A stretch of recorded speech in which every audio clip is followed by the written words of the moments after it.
Hey, I'm back with another video. Today I'm going to be talking about the Too Faced Natural Love palette. I just got this palette. I've been waiting about 2 weeks for it. The outside is kind of like, is it an octagon? Kind of like an oblong octagon, or not rounded, pointed corners.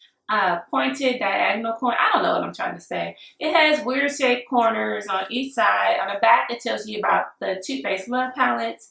The packaging design is really pretty because it has these pink roses, and you can't see it on camera, but they're lifted like, I don't know if, what is it called, embossed or like embroidery or something. It's almost like not 3D, but kind of like they're kind of coming off of the palette, or you can feel it with your fingertips around the palette. And then it says Too Faced Natural Love. And this kind of feels velvety. So it's really interesting packaging. When you open up the palette, it has a super large mirror, and it also has the pink roses around the edge of it, but it's not 3D, like it's just flat. And here are the shadows. So there are 30 shadows in this palette. I don't know if Too Faced has ever made such a large palette, maybe one of the holiday palettes. This is the largest eyeshadow palette that I have from them, as far as I know. As far as I can remember, this is the largest palette that I have from them. So just at first glance at the palette, there's a lot of neutrals. It's called Natural Eye. And they do give you, I think, 6 examples of different eye looks that you can do with this palette. So that's always a nice touch. So this is, I would say, predominantly a neutral palette with a couple of pops of color. This is a ginormous palette. This one I think may be a little better quality than the holiday palettes. As far as the matte ratio, there's about 7 mattes, and you have your lighter mattes versus your 2 darker mattes here. And then everything else I would say is either like a shimmer or glitter. It's about, 3 or 4 glitters, and everything else is kind of like a shimmer color. I think this is like your ultimate neutral or ultimate work palette. I mean, you could just create so many looks for work with this palette. It kind of reminds me of like the Tarte palettes, how the Tarte does like the kind of like the shades that everyone would like. I think this is like a palette that a lot of people would like and a lot of people can use because they're so usable or so natural, like Too Faced would say. So I have not used this palette yet, but I have swatched all of the colors. And as far as the standout colors to me, one of the colors I really like a lot is Fairy Tale. It just glistens on the skin. It's champagne gold, very beautiful. The other 2 standout colors to me are Honeymoon and Hot and Bother.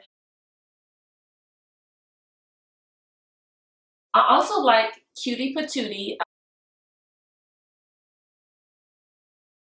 I was not planning on liking that.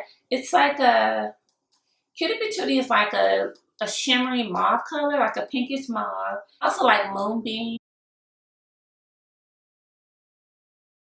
Moonbeam is kind of like a champagne, but it does have like a hint of green to it. So those are the standout colors to me. When I swatched it, I was like, ooh, I love that color. So as far as the lighter matte colors, I do tend to have a problem with Too Faced lighter matte colors because they do come across as chalky on a skin tone, except Honey Butter. Honey Butter, I think, would be a good transition color. As these colors being like a palette exclusive, I don't think they are, because a lot of the names just sound so familiar. Like Makeup and Chill, I want to say that is in the Mickey Tutorials palette. It's Teddy, I think that may be in another one of their palettes. So I can't say that these are palette exclusives. So I don't know if I just have shadows with these same names in different palettes, or if these are just like duplicate colors, like in a different Too Faced palettes. Overall, I do think that this is a good buy for the money. You get a ton of shadows. I don't really care for the lighter color mattes. Like this row or this column, I don't really care for because they tend to look chalky in my skin tone. And the darker ones, they're just okay. I really do like most of the shadows in this row. I think are just absolutely gorgeous. But overall, first impressions of this palette, I think a lot of people will love this palette. I think you can get a ton of looks from this palette. Are they the best quality shadows? Probably not. Probably not the best quality shadows I've ever used, but they are decent quality shadows.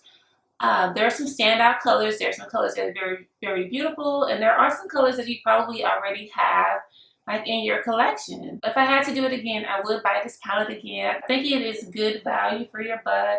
You can get a lot of wearable colors, and I guess that's the point of the natural, just things that you can wear and look natural, create natural looks, and you can create some not so natural dramatic looks as well. So those are my first impressions of this palette. First impressions, I do like it. I think it is worth the money and I will be purchasing it again. I hope it was helpful to you. Thank you so much for watching, and I will talk to you in the next video.